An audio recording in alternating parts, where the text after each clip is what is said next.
Timnas Indonesia di bawah asuhan Sintayong kembali gagal meraih gelar juara usai kalah atas Timnas Vietnam U23 di laga final.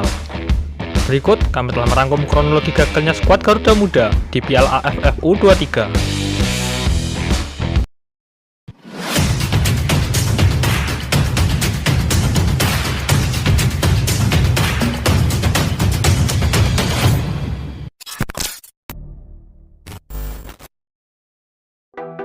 Pemain yang tidak dilepas oleh klub.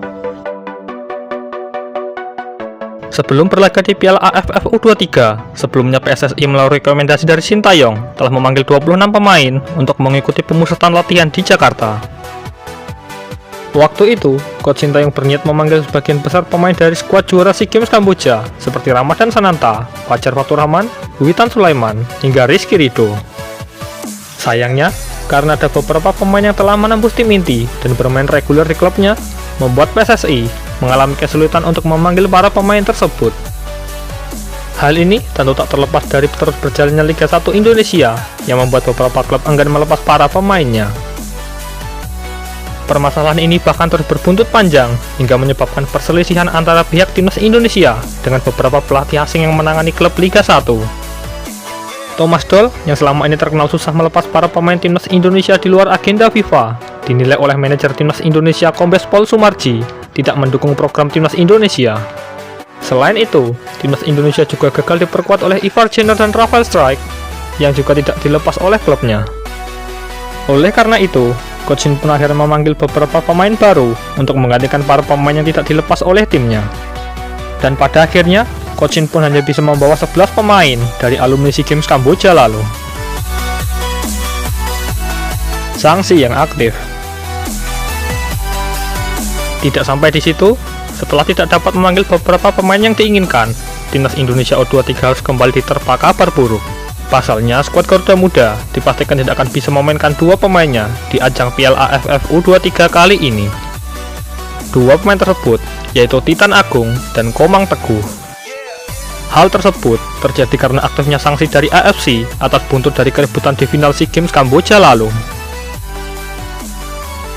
Pada sanksi tersebut, 3 penggawa skuad Garuda Muda termasuk dengan Muhammad Taufani dijatuhi hukuman larangan bermain di 6 pertandingan dan didenda senilai 1.000 US dollar atau sekitar 15 juta rupiah kepada Titan Agung dan Komang Teguh. Masalah ini sebenarnya telah diwanti-wanti sejak dipanggilnya para pemain ke TC Timnas Indonesia U23 di Jakarta. PSSI sendiri telah mengirim surat kepada AFC pada tanggal 2 Agustus 2023 lalu. Mereka bertanya sekaligus mengonfirmasi mengenai status larangan bermain untuk para pemain yang terkena sanksi setelah SEA Games 2023. Akan tetapi, PSSI baru mendapat surat balasan dari AFC pada tanggal 14 Agustus 2023, tepat setelah tibanya skuad Garuda Muda di Rayong, Thailand. Pada surat tersebut, AFC menerangkan bahwa sanksi untuk Titan Agung dan Komang Teguh masih berlaku. Menanggapi hal tersebut, PSSI berinisiatif memanggil Marcelino Ferdinand untuk menggantikan Titan Agung dan Komang Teguh yang terkena sanksi AFC. Akan tetapi, usaha PSSI untuk mendatangkan Marcelino harus menemui jalan buntu karena tidak mendapat izin dari klub Marcelino saat ini. Tidak adanya nama-nama pemain timnas senior seperti Marcelino, Witan Sulaiman, hingga Rizky Ridho tentu dikhawatirkan akan berpengaruh buruk ke performa skuad Garuda Muda di ajang kali ini. Tampil angin-anginan di fase grup. Benar saja, di laga pembuka grup B AFF U23, Timnas Indonesia yang berjumpa dengan Malaysia harus menerima dikalahkan dengan skor 1-2. Meski sempat unggul 1-0 dan mendominasi jalannya pertandingan, pada akhirnya sedikit kesalahan di lini pertahanan skuad Garuda Muda berhasil dimanfaatkan Timnas Malaysia untuk membalikan keadaan.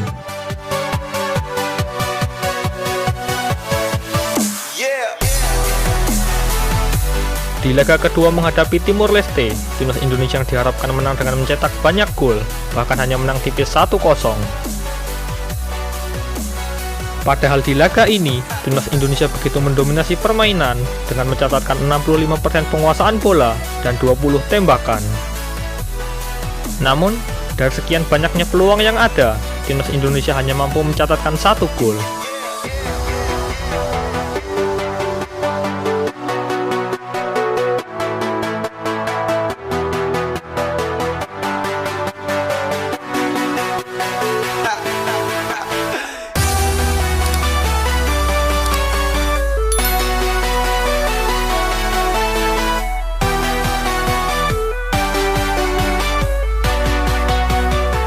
Dengan hasil tersebut, timnas Indonesia hanya mampu menjadi runner-up di grup B dan bergantung pada hasil laga di grup lain untuk menentukan satu runner-up terbaik yang akan melaju ke semifinal.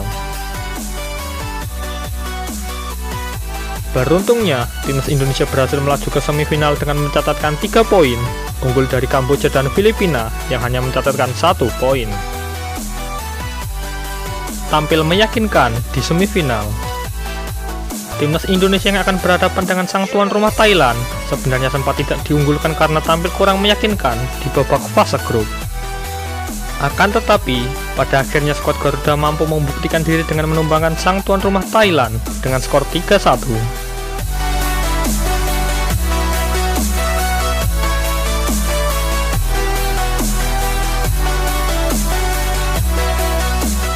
Dengan hasil ini, Coach Shin akhirnya berhasil meraih kemenangan pertamanya atas timnas Thailand, sekaligus membawa timnas Indonesia U23 melangkah ke partai final. Laga panjang di partai final. Keberhasilan Sintayong membawa timnas Indonesia melaju ke partai final seakan membuka harapan bagi skuad Garuda Muda untuk kembali meraih gelar juara. Di partai final ini, timnas Indonesia yang harus menghadapi sang juara bertahan Vietnam terpaksa harus bermain dengan total 18 pemain karena cederanya Irfan Jauhari dan Bagas Kava pada pertandingan sebelumnya. Sintayong sendiri menegaskan bukan masalah besar jika tidak mendapat trofi pada ajang kali ini. Pada pertandingan final ini, timnas Indonesia dan Vietnam bisa dibilang bermain cukup berimbang. Beberapa peluang berbahaya pun sempat tercipta oleh kedua tim. Akan tetapi, tidak ada satu gol pun yang tercipta di 90 menit jalannya laga dan 30 menit pada babak extra time. Alhasil, pertandingan harus dilanjutkan ke babak adu penalti. Pada 5 tendangan penalti pertama, baik dari kubu Indonesia maupun Vietnam, sama-sama berhasil mencetak 5 gol. Hernando Ari yang maju menjadi penendang ke-6, akhirnya gagal menceploskan bola ke gawang Vietnam. Kegagalan Hernando dalam mengeksekusi penalti ini berhasil dimanfaatkan oleh Tai Badar untuk membobol gawang dari Indonesia, yang juga memastikan Vietnam berhasil mempertahankan gelar juara Piala AFF U23. Kegagalan timnas Indonesia U23 di ajang ini sebenarnya masih bisa dimaklumi, mengingat kurangnya persiapan serta komposisi pemain yang bisa dimainkan. Selain itu, Coach Shin pun menilai adanya beberapa keputusan wasit di ajang ini yang seringkali tidak tepat. Terlepas dari itu, PSSI sendiri sebenarnya tidak memasang target untuk timnas Indonesia di ajang kali ini. Mereka lebih mengutamakan beberapa agenda besar seperti Asian Games dan kualifikasi Piala Asia U23. Hal ini pun juga diperkuat oleh statement dari Coach Sintayong. Semua pemain sudah melakukan yang terbaik. Saya masih mencari pemain yang layak bergabung di kualifikasi Piala Asia U23 2024. Saya mencoba menemukan pemain baru yang bisa bergabung di timnas U23 pada September 2023, ujar Sintayong.